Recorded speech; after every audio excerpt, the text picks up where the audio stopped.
Деньги платят, играю в баскетбол, считаю себя профессионалом. Ты хочешь поехать на Олимпийские игры? Зачем вообще тренироваться? Ты специально себе подбираешь тех соперников. Первая лига в Украине, ну что это такое? Кто самый богатый данкер? Я не боюсь прыгнуть, мне просто больно. И меня исключили из команды. Это абсолютно заменяло эмоционально весь баскетбол. То не факт, что ты выиграешь. Золотая медаль на людей действует.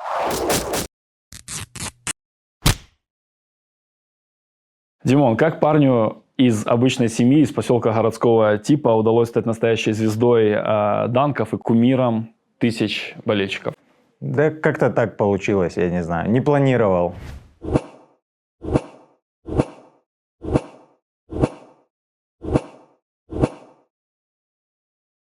Как такового рецепта, я не знаю, нет, наверное, и чтобы рассказать все это, просто нужно пересказать мой путь от и до, а он абсолютно простой.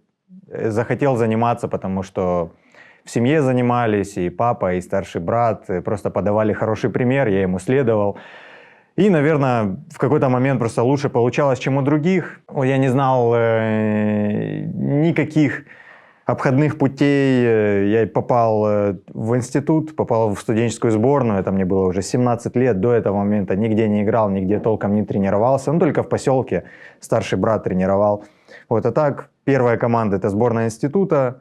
Мне, кстати, предложили там сразу, видно, был нормальный уровень, то есть задатки какие-то были природные. Я все время, я люблю играть в баскет, я с 6 лет играю, и, видно, сам натренировался. К тому моменту мне предложили играть, не играть, а тренироваться с высшей лигой, с политехом, с Харьковским. Я думал, о, клево. И там было много молодых ребят, которые идут со спортинтерната, со спортучилища, и сразу в команду их подключают. Вот. И у меня, точнее у них было надо мной, наверное, преимущество, потому что они уже в этой системе, а я пришел как бы с улицы. Я потренировался, мне сказали, что типа еще там пару лет потренируешься с нами и будешь играть. Я думаю, это, пару лет как-то слишком долго, и мне в тот момент предложили переехать в Запорожье, начать играть в высшей лиге. Я думаю, очень клево. Я нигде не играл, и сразу в высшую лигу. И попадался туда, вот переехал, начал играть. Поиграл в вышке, потом поиграл в первой лиге за Запорожье. Сколько лет тебе было? Мне было 18-19. Вот. Но это на втором курсе. То есть первый курс я отучился в политехе в Харьковском, вот, и потом перевелся. Меня там перевели, помогли в Запорожье, совсем на другую специальность. В общем, сделали так, чтобы я играл за КПУ Запорожское. Вот, там было клево, там было классно, но как бы звезд там с неба я не хватал, просто обычно играл, там были ребята постарше. Вот, затем прошел отбор в дубль Будивельника Киевского. Ну, тоже, у меня не было как таковой школы опять. То есть даже то, что я поиграл там в Запорожье, мне особо не добавило каких-то умений фундаментальных. Я играл, как играл и раньше, то есть на улице.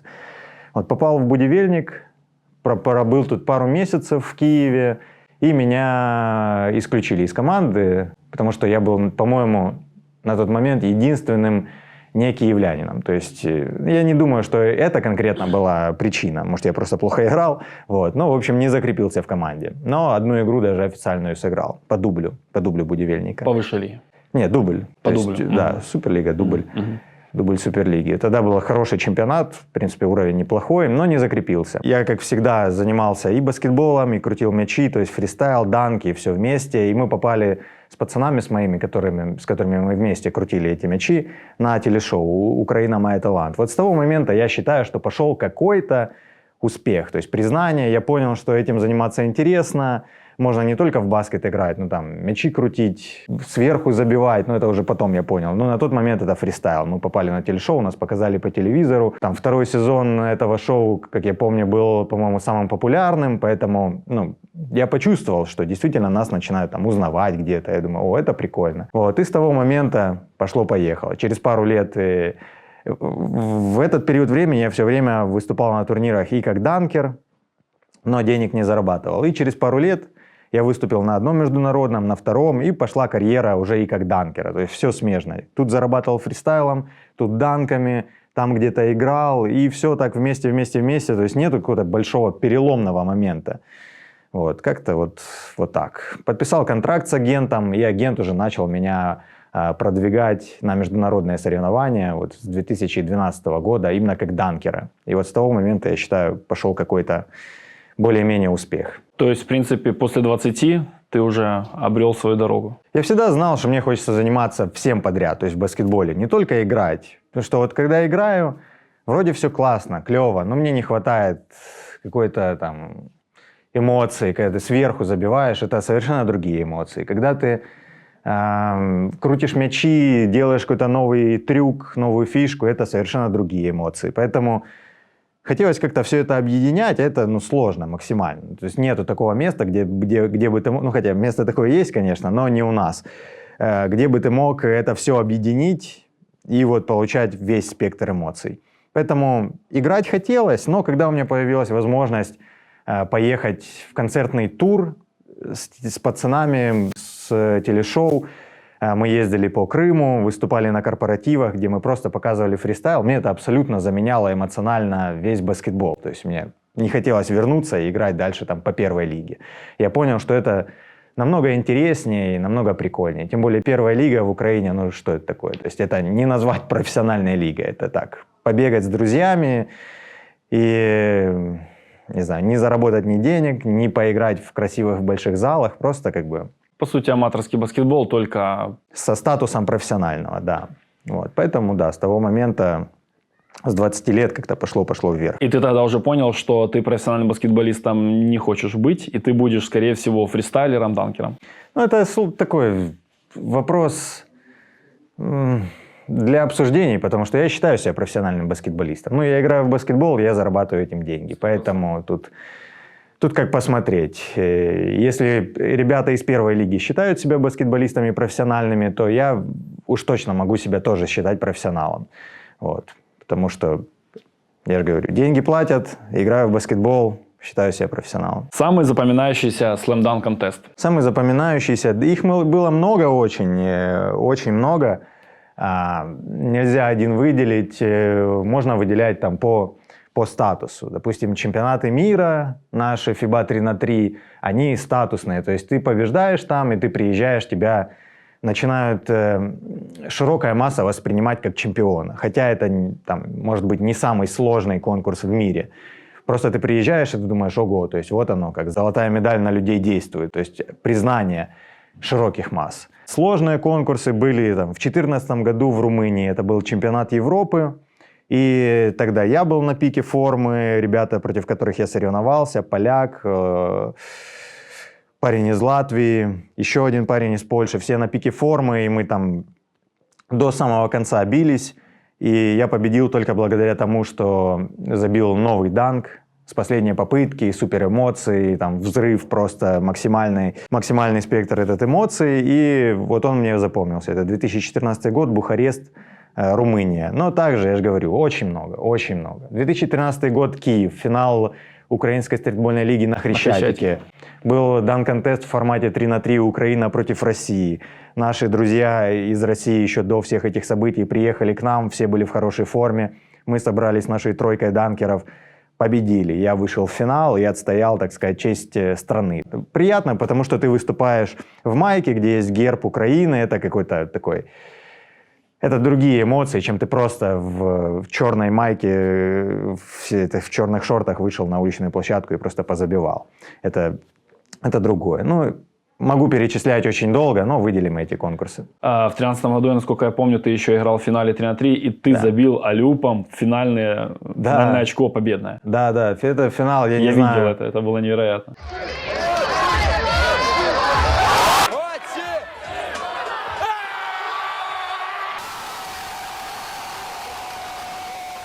Как тогда сил хватило, потому что я еще чуть-чуть помогал по организации. Мы организовывали фристайл-баттл международный.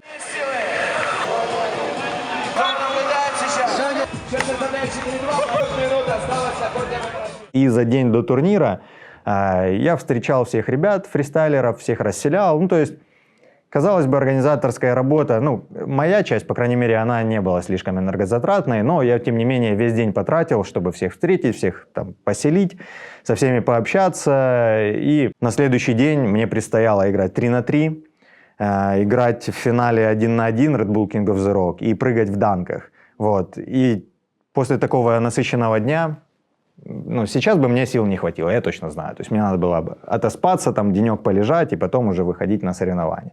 Тогда же на все хватало. Мы провели фристайл-баттл, сыграли 3-3, вышли в финал, в овертайме я забил аллиуп. Это вообще, наверное, один из моих лучших моментов в жизни. Дан-контест. Единственное, жалею, что 1 на 1 не выиграл. Вот. Ну, тогда были сильные соперники. И тяжело. Тогда Олег Рудаков, он играл и в Суперлиге, и в Вышке, по-моему, я не знаю, где он сейчас играет, но довольно сильный игрок, он тогда меня победил в полуфинале. А так был бы полный комплект. Было бы клево. Ну и так практически полный комплект. Не, и так вообще все отлично. Круто. Я доволен. Что по поводу самого неудачного выступления в твоей карьере? Да, неудачных тоже было много. К примеру, опять же, чемпионат мира 2017 года во Франции. Тогда собрался прям супер состав, приехали 2 американца, поляк Липик, человек из Филиппин, игрок из сборной, но также очень хороший данкер, я считаю, там один из лучших на Филиппинах, ну и я. И Вадим Миллер. Очень классный состав, очень сильный. Вообще это можно было называть прям полноценным таким чемпионатом, уровень высокий. Вот. И я просто травмируюсь на разминке. Я надрываю себе заднюю поверхность бедра, и я не могу, я забил 2 данка, но они были очень паршивыми, и просто было обидно, что ты готовишься к конкурсу, ты готовишься несколько месяцев, отрабатываешь данки, работаешь в тренажерном зале, приезжаешь, и даже не имеешь возможности выступить на самом конкурсе, потому что раз щелчок в ноге, и ты понимаешь, что ну все, на этом все, и не то, что на этом все для этого конкурса, но еще на ближайшие пару месяцев. Вот, это было обидно. Ну а так, бывает всякое, бывают обычные конкурсы, когда ты приезжаешь. Опять же, 2017 год, не знаю, что это за год такой был, в Праге. Меня пригласили, приехал, я уже восстановился, все клево, все классно, вроде ничего не предвещает беды, но просто не могу выпрыгнуть. Вот, данкеры — это такое дело. Есть данкеры-фрики, которых разбуди в 5 утра, и он забьет все свои данки без проблем. А есть такие, кто тренируется и прям подводит свою форму прям под соревнования. Я вот из второй категории. Естественно, я уверен, что у меня от природы есть заложено, то, что я прыгаю чуть выше, чем среднестатистический игрок. Но я все равно это развивал. И бывает, что ты приходишь на соревнования и просто, вот, как мы называем, непрыгучий день. Не можешь прыгнуть и все. Я приехал в статусе фаворита, в итоге даже не прошел первый раунд. Обидно, но бывает. Помимо того, что ты успешный данкер и фристайлер, ты еще и не менее успешный ютубер. Расскажи, откуда пришла вообще идея завести свой канал и так его круто развить? Я думаю, как и все люди, всегда стеснялся говорить на камеру, чувствуешь себя дебилом, когда снимаешь сам себя, что-то рассказываешь. Вот, но я знаю много очень историй интересных из стритбола, из вот этого мира такого, не NBA, а вот все, что вокруг. Там Ракер Парк американский, End One, Данки, Slam Nation, вот все, что вокруг интересное, я много об этом знаю, потому что я просто огромный фанат. И как-то одному товарищу я рассказывал про то, чем сейчас занимаются легенды End One, бывшие игроки, которые в свое время имели такую популярность, какую некоторые даже игроки NBA не имели. То есть они были прям на уровне, их показывали в телешоу в американских постоянно. И я рассказывал товарищу, чем они сейчас занимаются, кто там работает тем-то, кто нигде не работает, кто тренирует детей, кто пропал. Он говорит: блин, ты так много знаешь, сделай типа об этом видео на YouTube. Я думаю, кому это может быть интересно? Я сначала написал статью, думаю, ну в статье как-то я могу оформить свои мысли, это лучше, чем видео, как-то мне это было ближе. Но потом я начал смотреть YouTube, думаю, что есть вообще баскетбольного на русском языке. А там было маловато, то есть там снимал парень, который делал обзоры такие на NBA, рассказывал просто какие-то факты про игроков NBA, но вот как в американском сегменте, где люди выходят и показывают на себе, там играют, тот же профессор из End One, он выходит, играет 1 на 1, на своем примере, в общем, демонстрирует. Такого в нашем сегменте не было. Я думаю, надо попробовать. Попробовал. Людям понравилось, что для меня было удивительно, потому что я не считал себя каким-то харизматичным и интересным человеком. Мне всегда казалось, что я очень такой ровный, в каких-то моментах мои истории даже нудные бывают. Вот просто вряд ли меня было бы интересно смотреть. Но как-то люди поддержали, я думаю, надо этим заниматься. Вот. А потом пошли подписчики, потом даже какой-то заработок пошел. Я думаю, ну, это можно развивать. Тем более я себе ставил цели. Думаю, ну ладно, с Ютуба там достигну вот такой планки в доходе. Это будет просто как вот дополнительный источник дохода. Поддержание. Да, штанов. поддержание там, на продукты условно. А зарабатывать я буду там дан-контестами своими. А потом все перевернулось. Смотрю, заработок тут растет. Думаю, ну, грех Не продолжать. не продолжать, да, не уделять этому время. Твой топ-5 данкеров в мире, в Европе и в Украине. Сейчас или вообще? Прямо на этот момент. Прямо на этот момент, ну, сложно. Но в мире выделим, пусть будет... Блин, это... Ладно, я скажу из тех, кто выступает активно. Вот прямо на сегодня. То есть есть, допустим, самый популярный ответ — это Джордан Килгеннон, который наделал много шума, но он не выступает, то есть он на конкурсах не участвует. Это еще один вопрос, как правильно оценивать данкеров по их данкам в интернете, то, что они забивают в пустом зале или же на соревновании. Я предпочитаю, лично я, оценивать на соревнованиях, потому что это то, где ты демонстрируешь свой уровень под давлением на результат. Вот. Но, конечно, надо где-то там в глубине души там учитывать и то, что они забивают на тренировках. Это тоже важно. Но ладно, не будем об этом. Значит, первый — это Крис Стейплс. Не первый по топу, а просто 5 человек перечисляю. Крис Стейплс, Джордан Сазерленд, это американцы, Миллер, украинец. Так, тут уже сложнее. Ну, пусть будет Липик, поляк, который не так часто выступает, но когда его пригласили в прошлом году, он показал просто заоблачный Разорвал, уровень. да. Да, он раздал, как будто, я не знаю, как будто это 2014 год. И пятый, вот тут, ну, действительно сложно. Данкеров таких не так много. Вот последний конкурс выиграл Петр Гробовский из Польши. Можно его... Либо Петр Гробовский, либо Айзея Ривьера. Вот так. Это американец, либо поляк. Вот они пусть делят между собой 5-ю строчку. Но это мир. Европа, ну опять же, тот же Гробовский, Липик, Миллер, Украина — это Европа. Вот. Кристапс, Даргайс. Ну и пятым, не знаю, это сложно. За неимением других могу себя назвать. Это я пока не вспомнил. Вот. Ну, в Украине... Кто тебе в Украине нравится? В Украине, опять же, Миллер. Опять же, ребята, Саня Захаров с Киева хороший уровень показывает. Не хватает, как по мне, конечно, стиля исполнения, но именно элементы он высокого уровня делает. В Запорожье есть парень Рома Гашков, тоже выступал на FIBA 3х3 пару раз. Хорошо себя показывал, очень сильные данки забивает. Фу, Украина.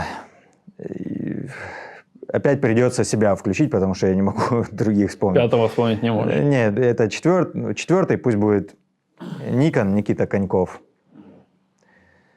Ну и пятым пусть буду я, замыкающий. Вот. Хотя есть ребята, которые могут меня победить. Вот. Просто тут уже вопрос, наверное, будет в опыте, в подборе данков. И опять же, я себя бы не включал, если бы я вспомнил больше времени подумать, особенно в Европе. Особенно в Европе явно кто-то есть, кого я забыл. Вспомнил парня в России, есть сейчас новый парень Мирослав Елецкий. Я бы, наверное, его на место себя поставил в Европе. Так, чисто авансом, он хорошо себя показывает, побеждает в конкурсах, поэтому его ставим в Европу. Пусть ему будет приятно. Баскетбол — суперглобальный вид спорта. Везде, абсолютно в каждой, наверное, стране мира он присутствует. Но данк-движение и фристайл есть только в десятке стран в мире. Почему так? Может, людям не так нравится. Ну, то есть это вопрос восприятия. Допустим, данки, конечно, нравятся всем, но должен быть рынок какой-то. Должна быть все-таки коммерция в этом деле присутствовать. Потому что если данкер занимается только на энтузиазме, в какой-то момент энтузиазм закончится. Вот. И почему в Украине есть мы, которые развились как данкеры? Потому что мы вышли на высокий уровень, где можно заработать денег. И мы видим стимул этим дальше заниматься. Допустим, ребята, которые в любой другой стране будут заниматься, и они на среднем уровне, просто вот нету другой такой физической возможности выйти на топовый уровень, они в какой-то момент перестанут этим заниматься, потому что не будут зарабатывать, переключаться на что-то другое. Вот. И данк-движение нельзя сказать, что оно есть в каких-то прям конкретных странах. Вот в России было, хорошие, там собирались ребята, фанатики, там, не знаю, человек 10-15, и они там собирались, долбили сверху, снимали классное видео, но в какой-то момент этот запал заканчивается, потому что все по кругу, то есть дан-контесты есть местные, ты побеждаешь, там, получаешь кроссовки, хорошо, готовишься к следующему году, выигрываешь следующий год, зарабатываешь там 5000 русских рублей, ну, такой, классно, ну, а работать где-то же надо, вот, в какой-то момент это колесо останавливается. В Польше, кстати, много очень высокого уровня ребят за последние 10 лет. Как и в было. Украине, примерно столько же. Ну и да, и как в Украине. Вот в Украине классно, но я думаю, что в Украине, конечно, пример играет роль. То есть, когда люди видят, какой угодно пример, вот они видят меня, допустим, и думают, вау, типа, Смув может, значит, мы можем. В хорошем смысле, либо наоборот, блин, если даже Смув смог, с таким уровнем, то значит мы точно сможем. То есть есть какой-то пример, на который можно ориентироваться. Вот он зарабатывает, там куда-то ездит, значит я смогу. То есть должен быть какой-то стимул. Но в других странах, в Америке, в принципе, просто уличный баскетбол развит, и там как бы любое проявление его может найти себе место. Вот. Но я бы сказал, что сейчас, следя за блогерами, которые снимают видео постоянно. Я бы сказал, что там сейчас такой формат интересный занимает место вот в Ютубе, когда ребята идут на площадку с камерами, собираются крутой бандой и типа разносят местные площадки. Это раньше было в Эндвантуре, это у них называлось Crash the Court, они где-то останавливались, выходили, типа давайте местных делали против нас. шоу. Да, и местных разносили. Вот сейчас на Ютубе такая вещь идет, очень интересно смотреть, даже интереснее, чем данки в какой-то момент. Вот. Поэтому в Америке, ну, там и данкеров, и игроков, и кого угодно достаточно, только вот фристайлеров нету. Фристайлеры в основном это Япония, Китай, и в России парни еще держатся до конца, да. Сколько зарабатывают данкеры, а сколько фристайлеры? Ну, фристайлеры это кому как повезет. То есть можно сказать, что фристайлеры вообще не зарабатывают. Но если поедут куда-то на контракт, это действительно можно только на контрактной основе. В цирк в какой-то... Конкурсов же нету, как слэмданк-контестов. Ну, есть, но их мало. И... Под эгидой там ФИБА, каких-то еще таких. Не, это такое. не так интересно, не так зрелищно, не так массово в нашей, как бы... Как дополнение к данкам. Да, можно. Может быть. Да. Это отдельные фристайл, батлы. Я организовывал парочку в Харькове. Ну, и я знаю, что там... Ну, я могу там выделить там, 1000 гривен на приз. Но это смешно, это чисто просто бонус. Приятно ребятам, что они приехали и поборолись. На тот момент 1000 гривен. Сейчас бы, конечно, если бы организовывали, было больше, но все равно это не те деньги, ради которых можно посвятить всю свою жизнь фристайлу, так скажем, ради одного там конкурса. То не факт, что ты выиграешь. И то не факт, что ты выиграешь, да. Есть люди, которые ездили там в Японию, мои друзья ездили на контракт там на год, и там они зарабатывали по несколько тысяч долларов в месяц, то есть это можно, это как заработки. Ты уехал от своей семьи, заработал, вернулся, что-то там потратил эти деньги, куда захотел. Вот. Поэтому с фристайлом это очень такой вопрос, кто как устроится. Может, кто школу откроет, есть ребята, которые занимаются школой. На Ютубе я не могу вспомнить, чтобы были такие инфлюенсеры, которые зарабатывали именно фристайлом. Нету, вряд ли. Вот. Данкеров много. Ну, данкеров много, но данкеры в Ютубе тоже, как бы, я же не данками зарабатываю, по сути. То есть у меня общий баскетбольный канал, и люди смотрят больше все-таки игры 1 на 1, потому что баскетбол это... Ну, баскетбол универсален. То есть если ты данки забиваешь, ты найдешь свою аудиторию. На моем канале, допустим, это будет 50 тысяч, максимум 100 тысяч. Это хорошие, очень хорошие цифры, но игра 1 на 1 может собрать и миллион. То есть очень большая разница. Вот. Ну а данкеры, опять же, топовые. Конкурс FIBA 3 на 3, первое место $3000. Конкурсы другие, сейчас, я даже не знаю, какие сейчас конкурсы есть. Раньше были в конкурсы по $10 000, один конкурс был $100 000, но он проводился всего 2 раза. Данк-лига $60 000, но их победить, ну, в них победить может только один, и то это 1 раз в год. И не каждый год. И не каждый год, абсолютно, да. Поэтому все пытаются совмещать. Данкеры сейчас делают прыжковые программы, тренируют людей, учат прыгать. Мы в том числе с Вадимом снимают YouTube, снимают контент, TikTok, Instagram. Вот как-то все вместе и получается нормальный заработок. У кого как, у кого как. Кто-то может и $10 000 зарабатывает, 20, 30, кто-то одну. Кто самый богатый данкер в мире? Не знаю, тут еще вопрос в уровне жизни. То есть в Америке ты можешь заработать 10 тысяч долларов, допустим, за что-то, за рекламную кампанию, будучи данкером. Но 10 тысяч долларов в Америке и 10 тысяч долларов здесь, да, это абсолютно разные деньги. Это я даже не знаю, сколько было здесь. Ну, 2 тысячи долларов, если бы сравнить, может быть. Вот, поэтому сложно так сказать. Ну, Крис Стейплс хорошо зарабатывает. Я точно там цифры не знаю, но он хорошо зарабатывает, потому что он себя зарекомендовал хорошо и как данкер, и как шоумен. игрок, как шоумен, он и модель, он и актер бывало, и соцсети у него хорошо развиты. То есть он правильно делает, потому что данки в какой-то момент закончатся, а база, которая уже к тому моменту будет создана, она будет его кормить дальше. Если бы тебе предложили бы сейчас абсолютно совсем завязать, закончить и выступать только в Harlem Globetrotters, ты бы согласился или нет? Я думаю, что, надеюсь, конечно, такого выбора никогда не будет, потому что это ты кого больше любишь, маму или папу, знаешь. Но я бы выбрал, наверное, наоборот, отказаться от Globetrotters и заниматься всем тем, чем я занимаюсь. Это сложный выбор, понятное дело. Globetrotters я стремился, но все равно это только одна команда и один путь развития.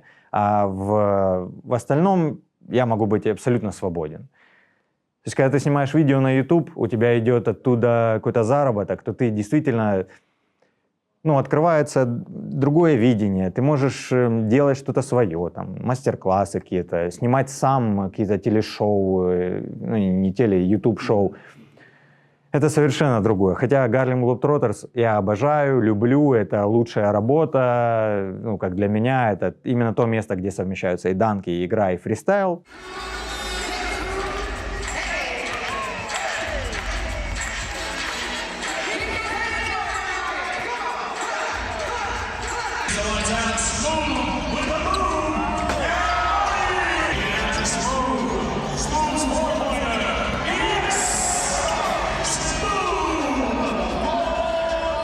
И просто общение с людьми – это команда, где ты должен быть и путешествуешь, ты должен быть не только хорошим спортсменом, но и достойным человеком, потому что ты контактируешь каждый день с огромным количеством людей, большинство из них дети. Поэтому откровенно плохих людей в этой команде нет. Только такие нормальные ребята, которые знают, как себя вести, и от этого вдвойне приятнее в ней находиться. Но если был бы такой выбор, мне бы пришлось отказаться от Гарлема и заниматься всем тем, чем я занимаюсь помимо этого. Но надеюсь, такого не произойдет, что мне придется выбирать. Потому что все подвязано. Пока я в Гарлем, ко мне интерес выше, интереснее смотреть мои YouTube-ролики и все тому подобное. Поэтому Гарлем, YouTube, все вместе. Данки в разном возрасте. В 16, 20 и, например, 30. В каком возрасте было сложнее, легче, увереннее бить? Легче в 20, конечно. Чем в 30. Понятное дело, да.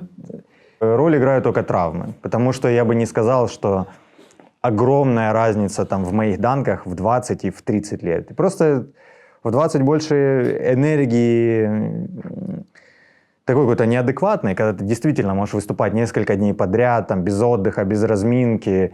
В 30, не знаю, может, ты просто не будешь этого делать, потому что мозгов поприбавилось, что не будешь себя в зону риска ставить. А в принципе, меня только подкосили травмы, потому что у меня каждый год был только вверх, только наверх. 24 года, 25, 26, и вот так, если бы только не травмироваться. Сейчас очень тяжело прыгать, только потому что было 4 операции. Надо очень долго разминаться, во-первых, подготовиться, тренироваться правильно, чтобы не навредить. В общем, сейчас в 30 довольно сложно, но только из-за травм. В 16 все только начинается, у тебя вся данкерская жизнь. Ты выиграл свой жизнь. Первый конкурс, по-моему, в 16 лет. Да, в 16 лет. Только все начинается, ты представляешь, ты забиваешь из-под ноги, ты думаешь, так, в следующем году я уже забью из-под ноги на 180, а потом так. Накидываешь, есть планы. Интереснее, конечно, жить, чем сейчас, когда ты знаешь, что пик ты, может, свой прошел уже, ты кардинально нового не придумаешь, но можешь исполнить вот этот данк, можешь выбрать этот и этот. У тебя уже готовый список из того, что ты можешь сделать, и ты просто выбираешь себе данки и их и забиваешь. А тогда у тебя бескрайние такие просторы.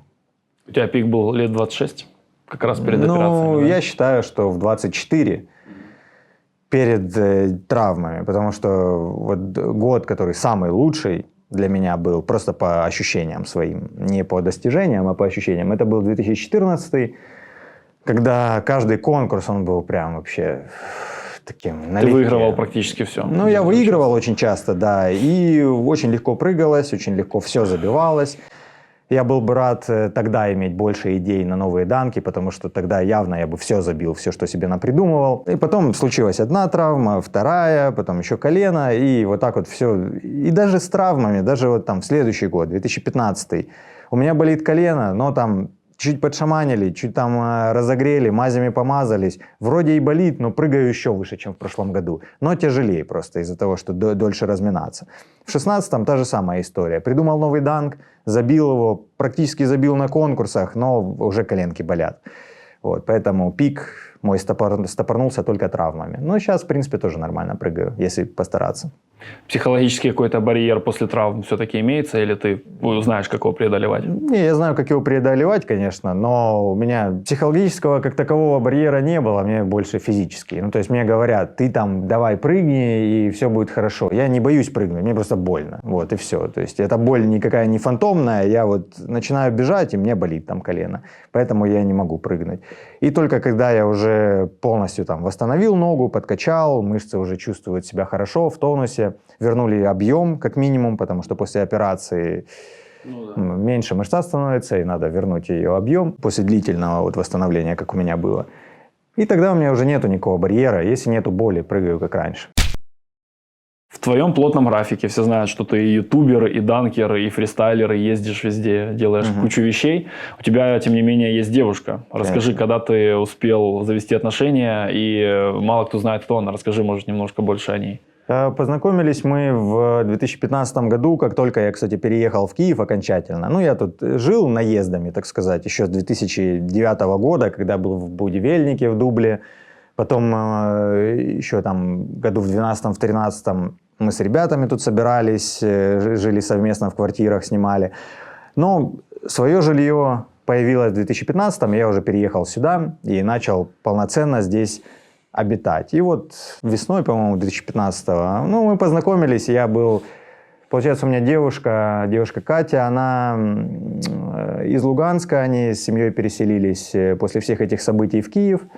Вот, и они меня знали там изначально. Там ее подружка тоже интересовалась баскетболом, и они, в общем, были в курсе, кто я такой, и как-то меня увидели на Хрещатике. Я ждал другую девушку на свиданку пойти, вот, и я видел, что они стоят, это самое, следят за мной.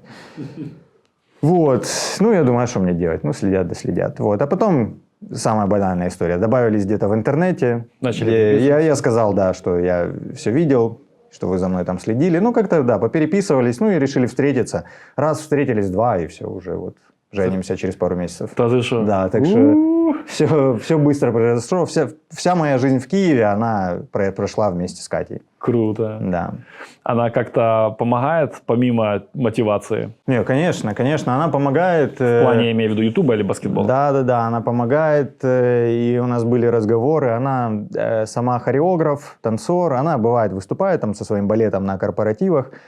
Но изначально она работала, так как семья переехала, нужно было поддерживать ей семью, то есть работать, находить какие-то места для заработка денег. И когда я уже позвал ее жить вместе со мной, я сказал, что нужно прекращать вот такие работы, которые отнимают больше энергии, чем приносят доход. К примеру, учитель в школе. Это сейчас, по крайней мере, очень неблагодарная работа. Ну, как учитель... Ну, учителю рознь. В частной школе учитель английского... В частной школе, конечно. $1000, да, плюс-минус имеет. Естественно. Школа, которая через дорогу, там можно заработать нормальные деньги. Ну, а я говорю об обычной школе, вот, государственной, где ты работаешь там совсем чуть-чуть и зарабатываешь, соответственно, тоже. Или в коллективе, в каком-то, в танцевальном, где ты занимаешься с детьми, и там тоже это не назвать большим заработком. И мы поговорили и решили, что она лучше будет все время тратить мне на помощь. То есть снимать, куда-то поехать, что-то организовать. Хороший пример – это наши мастер-классы прошлым летом, когда мы делали все своими силами. Когда был бюджет, я привлекал ребят, которые снимали, фотографировали. Когда бюджета нет, Ну, а бюджет, естественно, зависел от количества участников. То есть, если много участников, я могу выделить деньги на там, все это дело. А когда мало участников, и мы, в принципе, ничего не зарабатываем, просто проводим ради того, чтобы провести, Катя берет на себя и роль оператора, и фотографа. К счастью, она разбирается, когда была там в колледже, они постоянно видео снимали, фото делали. Есть фотоаппарат у нас, видеокамеры, поэтому она брала все на себя и одновременно продавала наш мерч, стояла, то есть брала на себя роль такого организатора во всем. То есть она мне помогает очень сильно, и сейчас практически все видео она снимает для меня. То есть очень классно. Если бы еще монтировала, было классно. Тогда больше у тебя бы высвободилось намного больше времени. Но это я беру на себя, да. Да, я знаю прекрасно, сколько занимает монтаж, это убивает очень много времени. Да, да. Но и отдать кому-то монтаж я не могу, потому что мне хочется самому, опять же, прожить эти эмоции, как бы долго это ни было, этот монтаж мучительный, но и разные ролики бывают. Например, если я какой-то делаю аналитический выпуск, где я разбираю данки, почему кто там какую оценку поставил, я не могу отдать человеку какому-то другому на монтаж, потому что если я говорю слово, допустим, этот данк был забит там в 97 году на том контесте, я знаю конкретно, где это видео лежит, где я его могу достать, и это займет у меня 1 минуту времени, а если другой человек будет монтировать, это займет у него, да, очень, очень много времени, поэтому не могу доверить, и в принципе я этим наслаждаюсь. Но если было больше свободного времени, было бы хорошо. Поддерживает ли как-то государство, либо Федерация баскетбола наших украинских данкеров? Ну, добрым словом только поддерживает. Вот. А так, ну нет, и как бы не хочется говорить ничего плохого, да и не имею в виду ничего плохого, но просто нет, не поддерживает. Вот, не поддерживает. Когда мы ездили на чемпионаты мира, нам давали экипировку. Ну, я думаю, это стандартно. А оплачивались все перелеты, проживание. ФИБА. Да, ФИБА. Но там есть просто момент. Если ты побеждаешь на конкурсах ФИБА, и ты отбираешься вот через конкурсы на чемпионат мира, то тебе оплачивает именно ФИБА, организация. А если тебя делегирует федерация, местная, украинская наша, тогда она берет на себя расходы. Но такого не было, потому что мы с Вадимом побеждали, отбирались напрямую, и нам оплачивали все расходы ФИБА.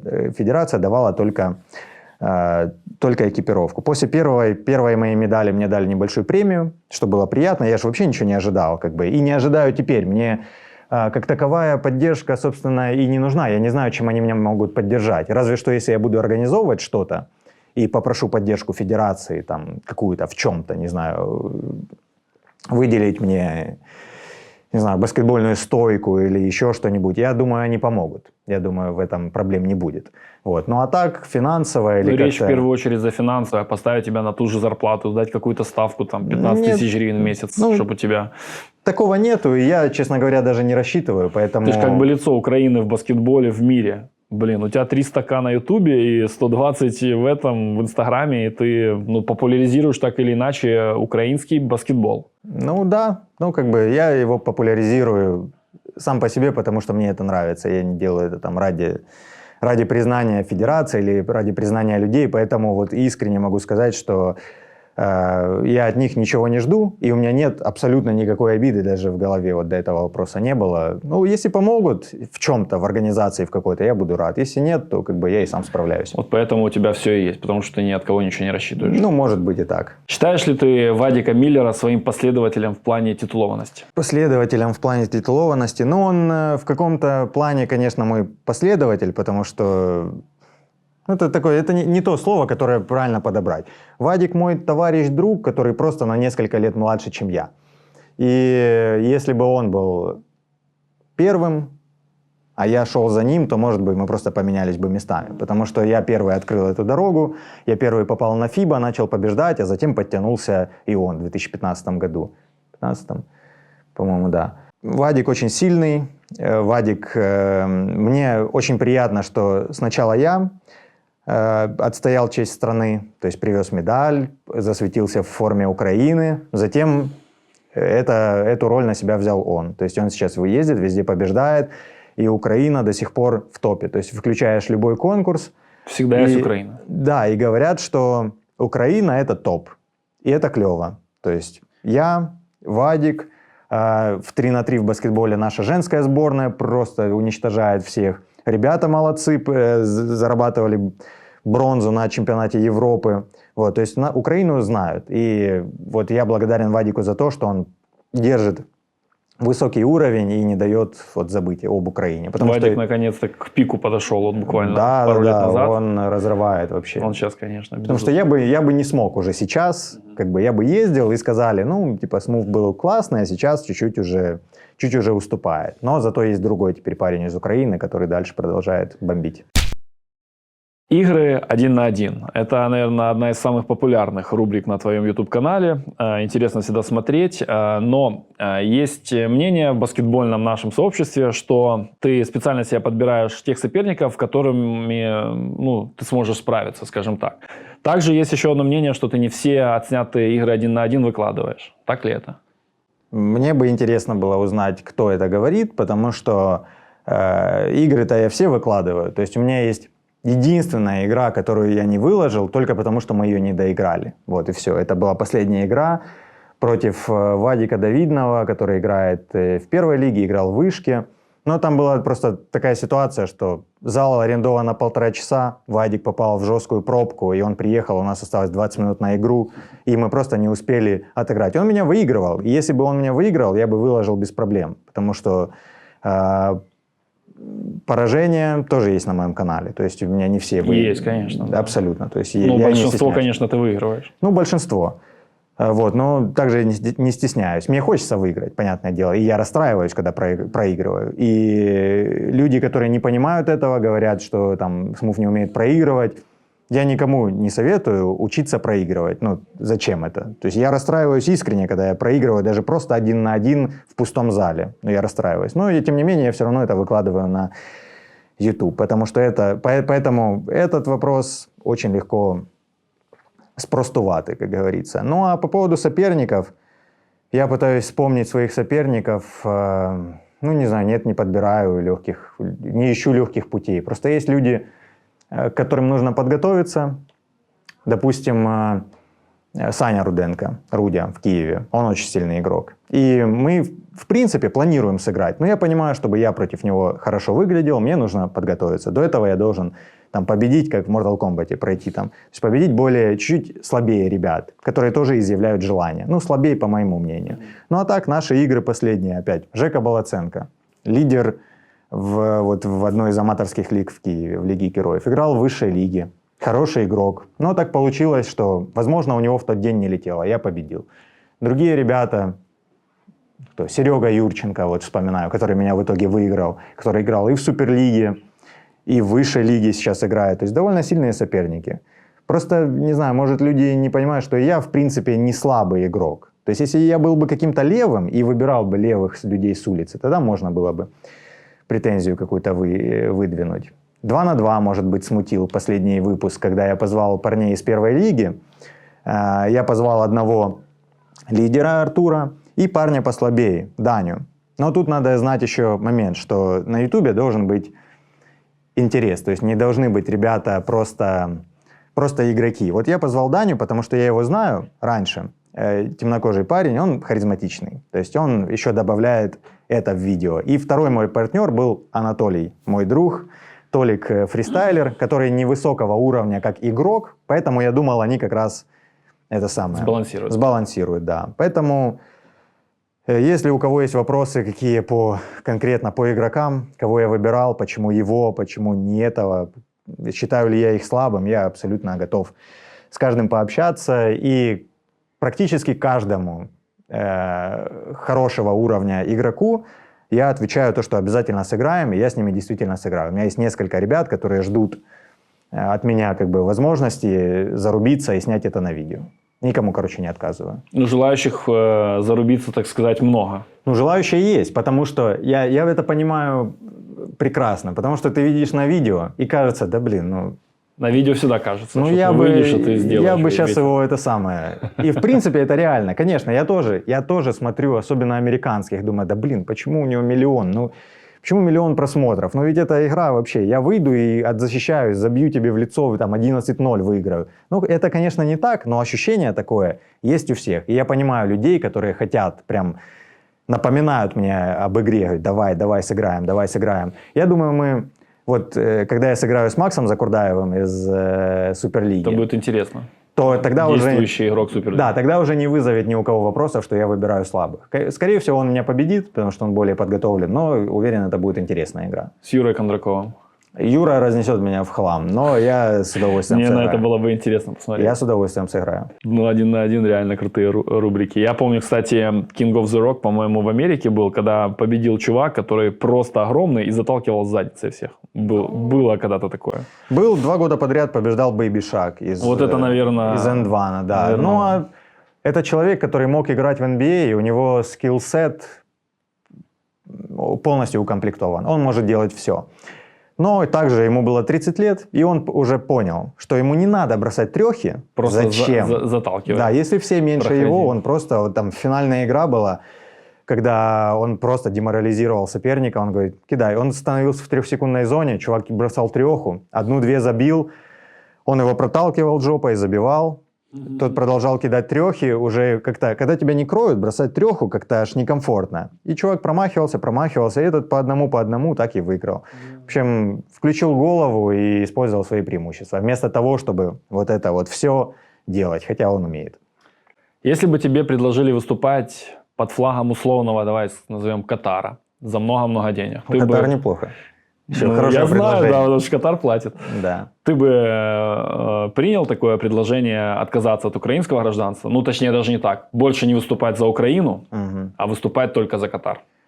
Ну, в таком контексте, конечно, нет. То есть я украинец, я люблю выступать под украинским флагом. Там, даже если мы говорим, что как Украина там не поддерживает меня, как ты говоришь, не ставит на ставку, там, не платит зарплату, но для меня это абсолютно ничего не значит. Я просто вот здесь родился, это моя родина, и поэтому я ее представляю.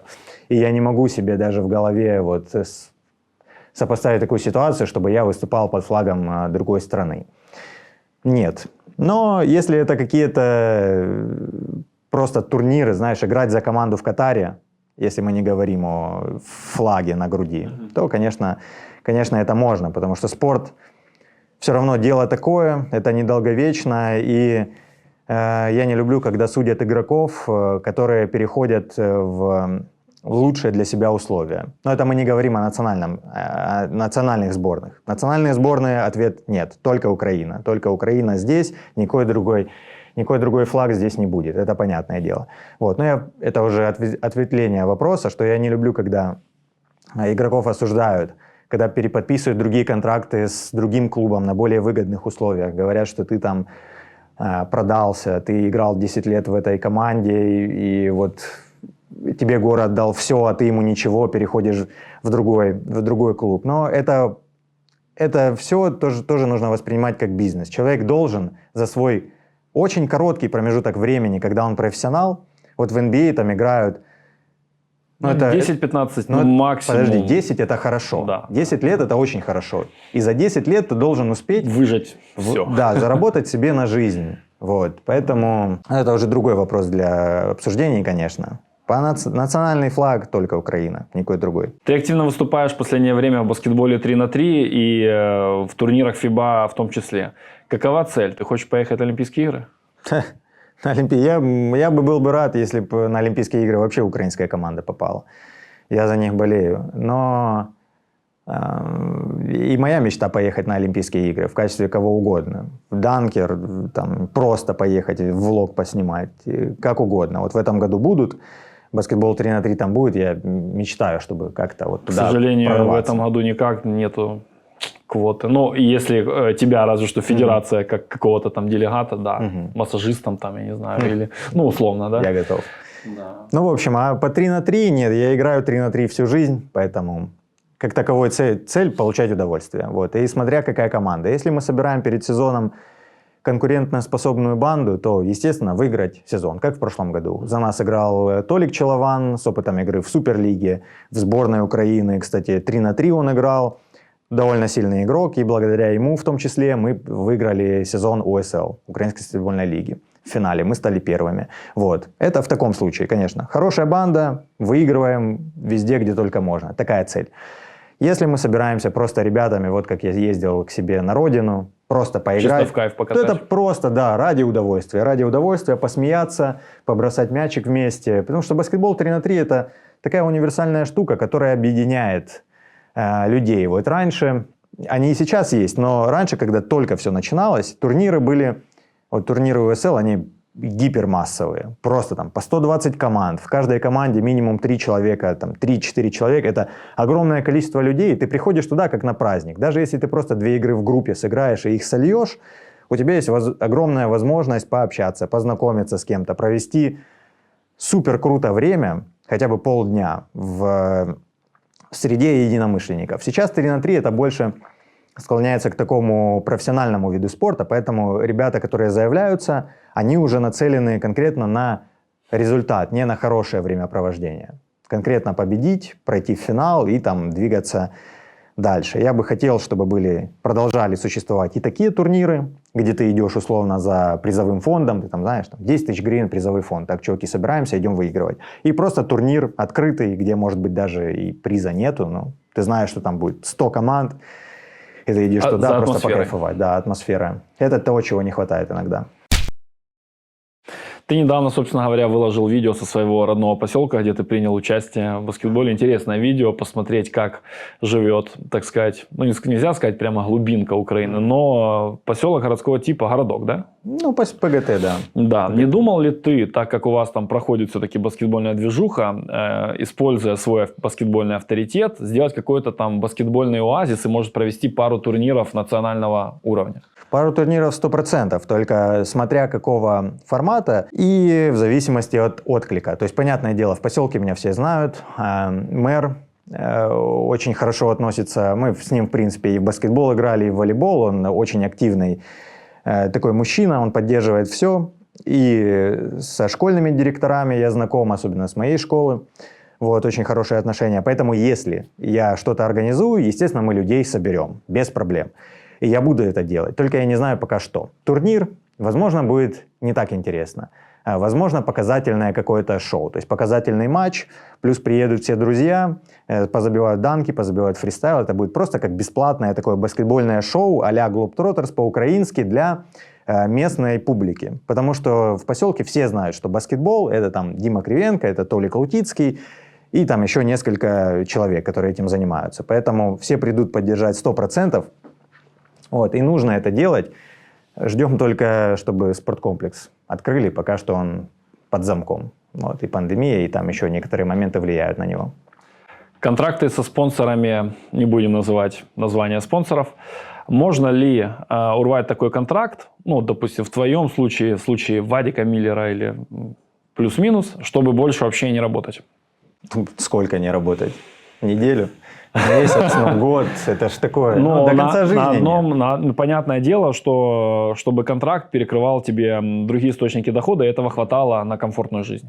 Ну, нету такого. Конечно, комфортная жизнь у всех по-разному воспринимается. Кому-то $1000 будет достаточно, кому-то 10 тысяч будет мало. Но в любом случае, я не зарабатываю много, но больших контрактов мне и не предлагают. То есть большие бренды, бывало такое, что интересовались. Adidas, Under Armour проявляли интерес, но до конечного итога не доходило. Потому что я спортсмен далеко не первого эшелона. У нас есть в Украине боксеры, у нас есть Элина Свитолина, у нас большие очень имена, которые, вот когда ты говоришь «Украина спорт», они сначала всплывают у тебя в голове.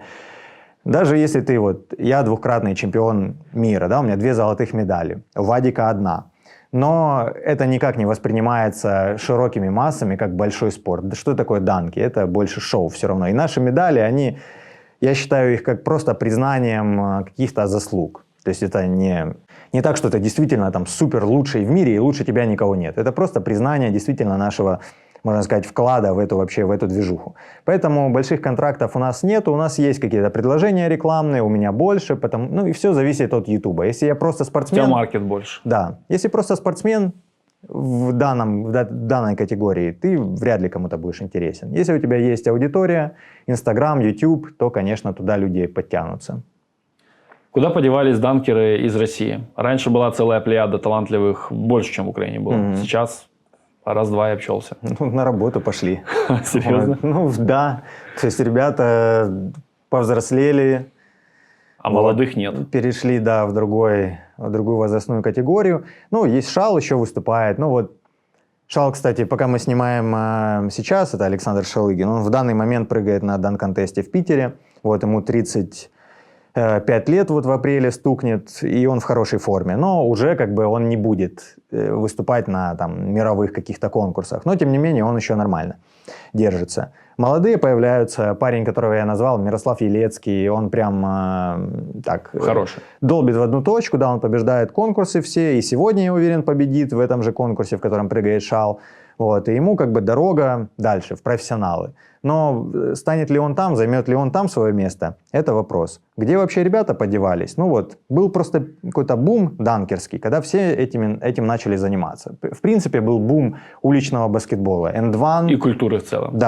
Да, это был действительно бум. И появилось много людей, которые хотят заниматься фристайлом, данками, просто уличным баскетом, снимать видео. Была такая прям субкультура отдельная. Сейчас это поколение ушло, новое поколение, не знаю, снимают тиктоки больше, знаешь, чем забивают данки и хотят стать профессионалами. Я думаю, это переходный период конкретно для России.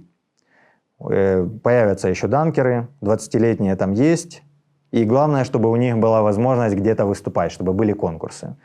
Потому что если нету конкурсов, ты не видишь будущего. У меня, к счастью, были такие. Я когда начинал выступать, было несколько контестов, на которые я хотел попасть. В Лондон, в Берлин, куда-то еще, в Америку, естественно, там City Slam был. Вот, я хотел на них попасть, я к ним стремился. Я даже не думал там о деньгах, это я сейчас рассуждаю, что должен быть финансовая какая-то подоплека, но мне просто хотелось туда, и я стремился. Вот главное, чтобы у этих ребят были такие конкурсы, не только FIBA 3х3, которые проводят каждый год без остановки, но еще какие-нибудь другие, чтобы они хотели поехать и в Америку, и на телешоу попасть, и еще куда-то. И тогда будет стимул развиваться молодым. Если бы не баскет, чем бы ты занялся? Да не знаю. Ну, думал когда-нибудь? Да, ну, оно... Вот если баскета не существует, но существует Дима Кривенко. Не знаю, на самом деле. Ну, я всю жизнь просто этим занимаюсь, поэтому сложно на этот вопрос ответить. Мне очень нравится. Сейчас намного меньше стал читать, но мне нравятся эти книги, мне нравится вот этот вообще весь процесс. Я люблю саму книгу. Вот, физическую, я просто ее обожаю. Возможно, я бы попробовал писать. Возможно. Но это просто какая-то мысль в глубине где-то головы сидит. Потому что, когда я начал писать какие-то блоги свои, для меня я читаю это, думаю, ну, кому это будет интересно? Это, опять же, как и с YouTube. Но люди начали смотреть, люди начали просить писать продолжение, потому что им интересны эти записки такого путешественника. И в какой-то момент я подумал, а что, если бы я, в принципе, этим занимался? Потому что мне это нравится, я, в принципе, хотя бы грамотно пишу.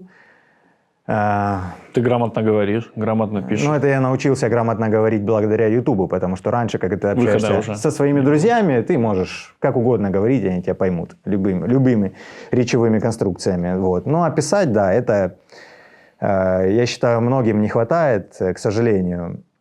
Возможно, и образование, мы используем русский язык в основном, да, и сейчас меньше русского языка в школе, но, тем не менее, большинство говорит на русском. И, вот когда переписываешься с кем-то, очень заметно, что, конечно, грамотность хромает. А я на это обращаю внимание. Вот. И как-то вот это все складывалось, я думал, может быть, этим бы занимался. Я когда-то хотел написать книгу своему другу, который не любит читать, я говорил, что я тебе напишу то, что тебе понравится прочитать. Ну, конечно, не написал, потому что это очень много времени занимает. Но, по крайней мере, такие мысли были. Но, надеюсь, баскетбол никуда не пропадет. Вот. И я буду заниматься только им. После завершения данкерской карьеры, потому что все рано или поздно заканчивается, что ты планируешь делать? Я планирую, пока я активный спортсмен, заработать достаточно денег, чтобы создать себе финансовую подушку. Ну, в плане не просто деньги будут лежать, а там вложить их, чтобы они работали, и чтобы я дальше занимался баскетболом. Понимаешь, мне кроме этого ничего не нужно, и я от этого получаю искреннее удовольствие. И я понимаю, что пока я интересен как спортсмен, я смогу на этом заработать. Когда я перестану забивать крутые данки, меня перестанут приглашать, мне перестанут платить. Потеряется ли у меня желание этим заниматься? Абсолютно нет. Но мне придется искать где-то другой источник дохода. Поэтому я надеюсь, еще за несколько лет я себе настрою так жизнь, чтобы я просто не думал о финансах.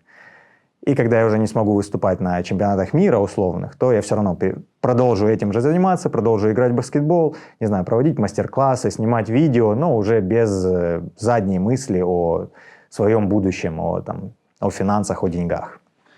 Последний вопрос, только что в голову пришел.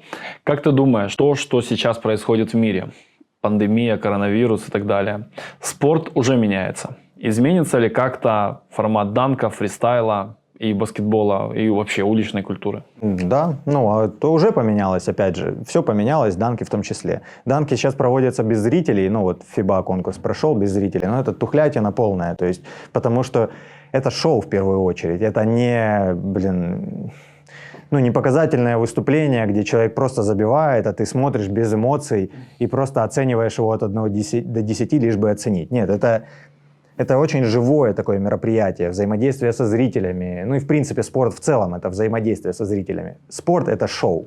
Для спортсменов это работа, для зрителей это развлечение, это шоу.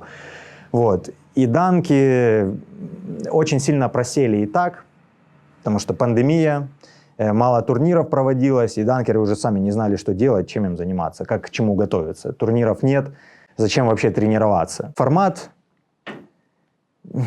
очень хочется надеяться, что он не поменяется, что все восстановится, что зрители опять появятся на трибунах. Но если будет так же продолжаться, если будут картонки вместо живых зрителей сидеть на трибунах, то могут в принципе убрать данки с мероприятия, потому что, опять же, это эмоциональный всплеск у зрителей перед финальной игрой. А если некого подогревать, то зачем, в принципе, это проводить? Но, надеюсь, это не случится.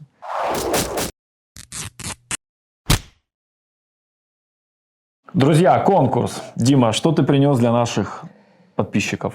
Я принес подарок очень скромный, но он больше идейный. Я сейчас больше смотрю украинский баскетбол, смотрю Суперлигу, и мне нравится, что там действительно есть интересные игры, и баскетбол Украины, он становится более интересным. Тем более наши ребята в NBA играют, но многие из подрастающего поколения даже не знают, кто из наших, из украинцев играл в NBA, кто сейчас играет, то есть мало в этом обизнаности, так сказать. Я принес календарь на 2021 год, где есть наши ребята, которые играют за сборную Украины, которые играют в NBA, в том числе. Здесь даже есть, сейчас, если мы его найдем, здесь даже есть Миллер, наш данкер, который победил на чемпионате мира в 2019 году. В общем, я дарю этот календарь для того, чтобы у вас было больше желания следить за украинским баскетболом, знать наших героев конкретных, украинцев, уделять больше им внимания, а не звездам NBA, и гордиться ими.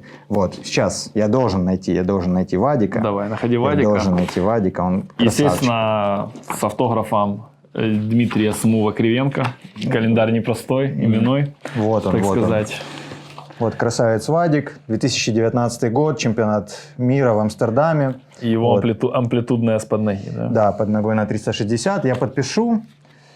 Сейчас где-то здесь. На титульной. Да, на титульной, да? Да, конечно. Так.